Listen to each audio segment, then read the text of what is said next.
Good afternoon, Joburg. This is KL Podcast, proudly powered by Born Beautiful. I am your host doing the most Pharaoh underscore season. And namhlanje bafethu is a prestigious day because we have a guest who his reputation precedes himself. I have none other than Ubab Keith, and we are at his establishment, Pants Corner, Lapesaz Corner, Auckland Park, Randburg. Bab Keith, Yes, man. afternoon, sir. Good afternoon, Jeff boy. How are you feeling today? We are feeling good. Kehla la, Yes. baba. Well, Good sir. How was your Heritage Day? Siqale nje lapho nje. yeah, it was fine. It was fine, but a lot disappointing because most of the youth don't understand and did not partake into it Hmm, hmm, hmm. for whatever reasons. Good sir, what does it mean, Guwe Tata, to be African? It means a lot of things. It means intelligence. It means Ubuntu. It means community empowerment. It means being recognized there Hmm, in hmm. the world as part of the world community. But more important, it means self realization and self empowerment and be at par with other nations Hmm. like the Asians, the Jews. Actually, black people and Africans in the main should have been the powerhouse of the world because of the resources that we possess. Yes, sir. Yes, sir. Baba, ngicela off nje what you have just told us namhlanje. Ukubachazele ababukeli bethu who is Masiti Bab Keith. Who are we talking about professionally and as a person? I'm just a Kasi boy, Soweto boy, born in Soweto, Mm-hmm. lived in the northern suburbs, made money, but growing up selling in trains, Soweto, Joburg. But in the main, education, I believe my parents taught me education. So I went to universities, went abroad, particularly I've been in business leadership all of my life. Hmm. So what Hmm. is key is hard work pays, no matter what background you come from. Yes, sir. I've seen it with me, and I trying to steal that in my staff. As a former president of Black Business Council Organized Business, I've led businesses Hmm. here and globally. I've seen the youth struggling, but with the youth, I think they don't have patience, and then it's worse for them because this government is worse in terms of black empowerment, Yes, sir. and the government has partnered with white business to make it sure that black business do not make it. Whereas the youth, what makes matters worse is the youth uh, having to scramble for the resources, whether it's work, whether it's SMME, whether it's selling stalls for workers in town. Yes. We have to compete with influx of foreigners. During my time when I was selling in the 80s in the train or in town in Hook Street, I would not allow anyone to come nearer my stall. If you come, you sell a similar problem in Hook Street or in Risikin Plain, Hmm. took out my Okapi, chased you in town during apartheid. But I don't know you, the youth of today. Wow. You are afraid you're makwala, man. People come from Kahlali. Congo, stalls, you compete with stalls. Yes. No, I mean, you don't. Even if you are a local, you are Okay. not allowed. Otherwise, someone who come from Congo and sell a similar item, this is madness. But True. anyway, your government should answer those things because it does not happen anywhere in the world whereby foreigners can come and just amass your opportunities and keep quiet. I mean, our government, they are just fail us. And the worst thing is that black people, they mean amakwala, they are cowards. South Africans are cowards. Hmm. I mean, who does that? Come into your house, thatha umfazi wakhe athathe business akucashela abantwana bakho, Time. and then it's normal to you. Hmm. I travel the world, I don't see this nonsense. It's only in South Africa. So Shuguti, the problem is you South Africans, blacks, because white business are making money out of hiring undocumented for them, because there's no labor unions, they pay them peanuts. Yeah. For white business, I understand. Even myself, if I was a businessman of white caliber, I would hire foreigners if they make money for me. So it's I business. mean, it's cheap. Yeah, Yes. it's cheap. Then meaning the government is not working. Hmm. Yeah, we don't have a government yet, to be honest. So, sir, These guys are just something else. understood. So, Baba, Masters Buyage to where we are at today. When I want your thoughts as far as when you saw this place on the market and you said this is something I see as something big one day. What were you going through emqondweni nje when you first saw this place up for sale? And what inspired? Yeah, you see, growing up from Soweto and you living in Sandton, and you see, you drive to Soweto where you grew up, and you see poverty.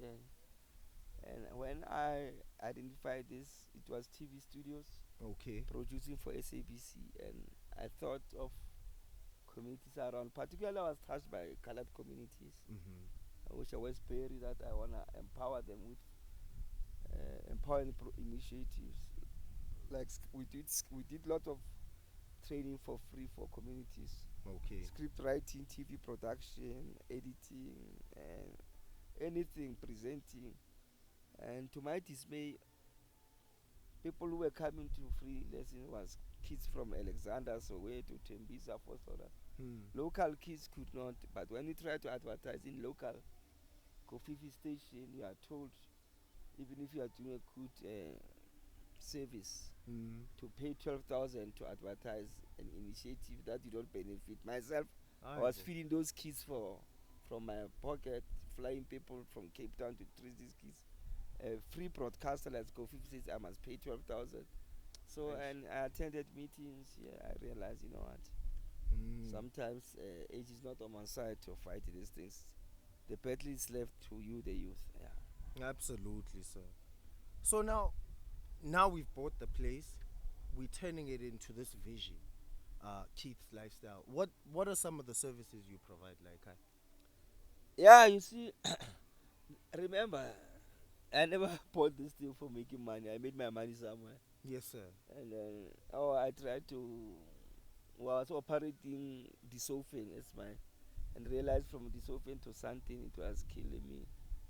And then I decided, one time when I knocked down at someone who was a jaywalker next to, in Middlelands, next to Mm. this church at night, I realized I must just do away with the Sofen.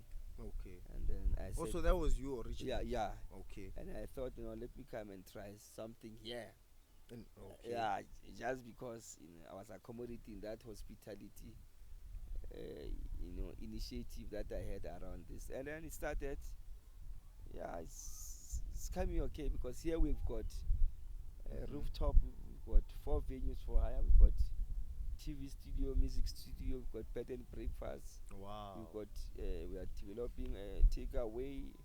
We also are going to be looking at hosting a lot of workshops. So you can come as a family, as friends, workshops, government workshops, whatever. But it's for the youth to come and define projects they want to do here, because it's also for hire. Wow. It's not that we are here to make money. Like we said, this was never for Hmm. making money. So, good sir, now that we are starting with the first episode of Keith's Lifestyle podcast, what are you hoping to achieve with these podcasts? The podcast must be multifaceted in a way that it should not be your ordinary podcast that we watch every day on YouTube or whatever. It must speak about community empowerment Hmm. and tangible programs. whether it's training or agriculture or farming or TV production, skilling, music, uh, skilling, music production across the sectors.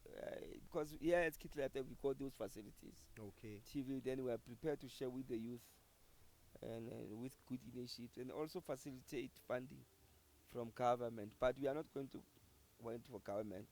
Whatever we Okay. are doing as Keith Lifestyle, we'll fund it ourselves.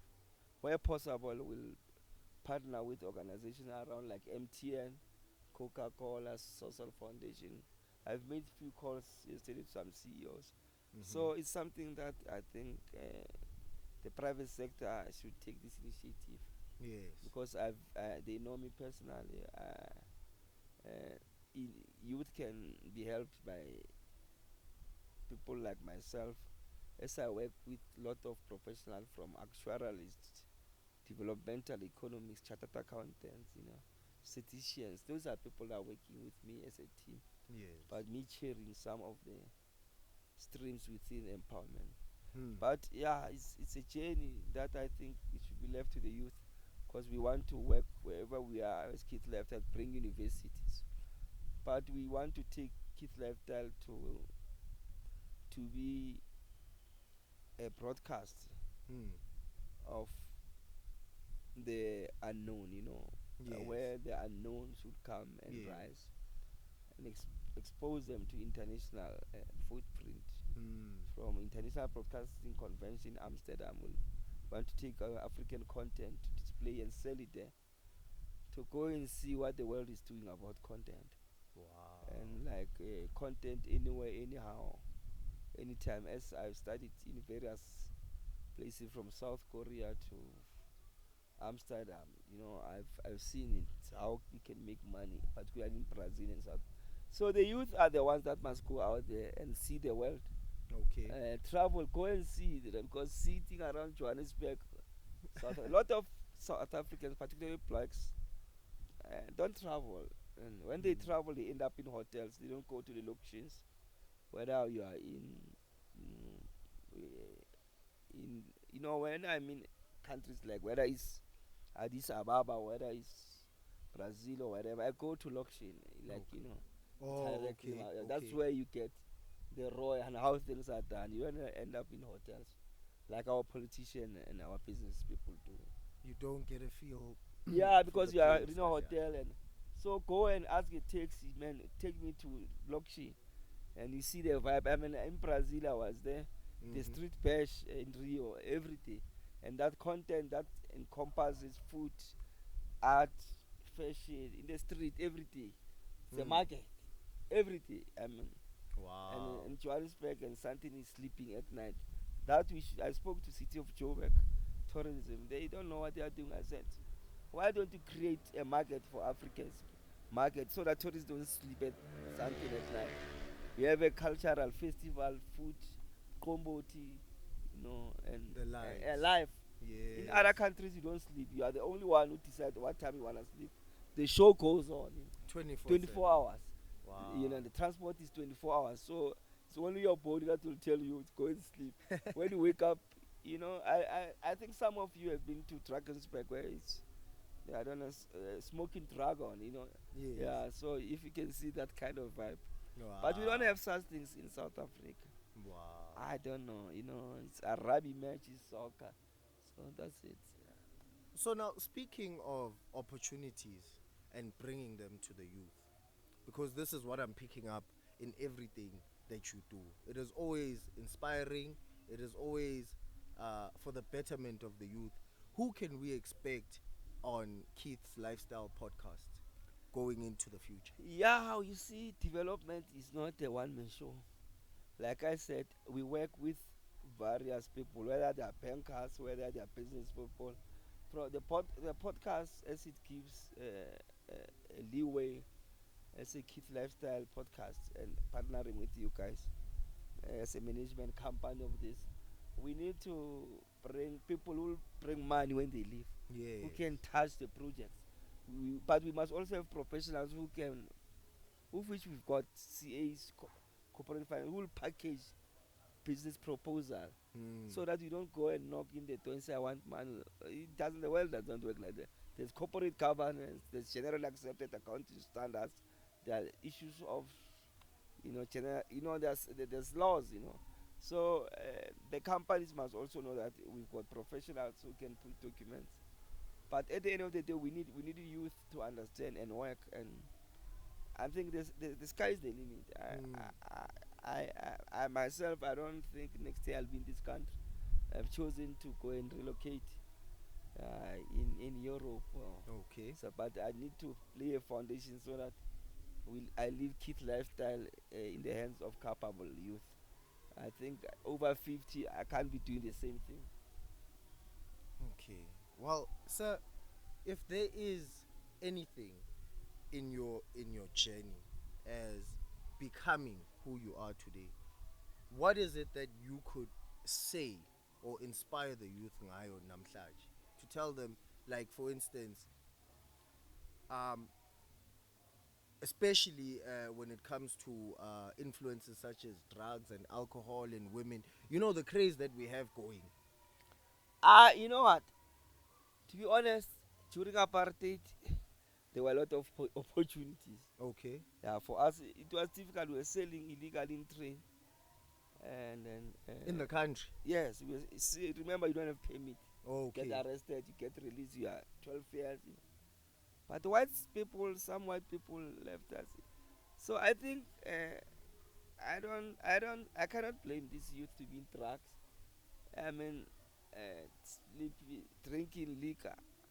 I mean, the, who am I? I'm not called to judge the people. Hmm. Remember, there are not opportunities. There's no hope. Yes, sir. You can go to university, you don't get work. Your eh, your your parents are not working. SASA grant. All the work is taken by foreigners.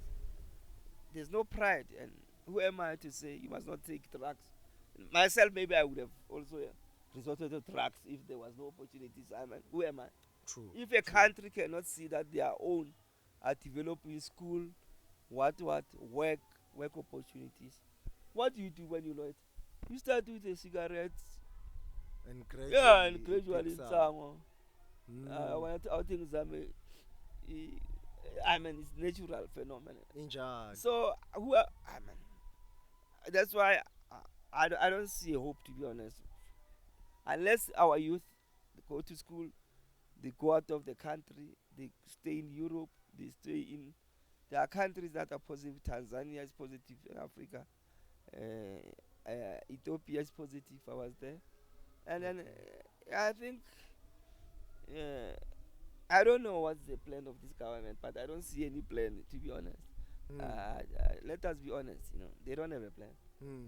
Hmm. I think their plan has been driven by white people, white business, who are so crazy about profits to the detriment of the soul of the black nation, because they even allow, hey man, they allow Hmm. madness in this Hmm. country. So I don't want to. I've been in business over 30 years. I've been speaking to government premiers. Other premiers, they lie to you on your face. Hmm. Lie. Politicians can lie to you. I'm a premier. Will do this for empowerment. They give it to a white company, and you get shocked. It's not shocking. Nature of our politicians. I don't think. I think if there is God, they need too much prayers. These people. Well, Babkith, ngicela ukubonga. I'd like to thank you on behalf of the youth Thank you. for firstly being honest in your answers. Secondly, for always having that agenda to say, as in, I'm pushing youth. Ever since I've known you, Yes. Yes. that has always been your agenda. Uh, in a space full of so much negativity, you have become a beacon of hope to the youth. Because of you, we can do podcasts like this. So, sir, can I give you your flowers? Usaphila, ba. Yeah, I would appreciate to have Thank my you, sir. flowers while still alive.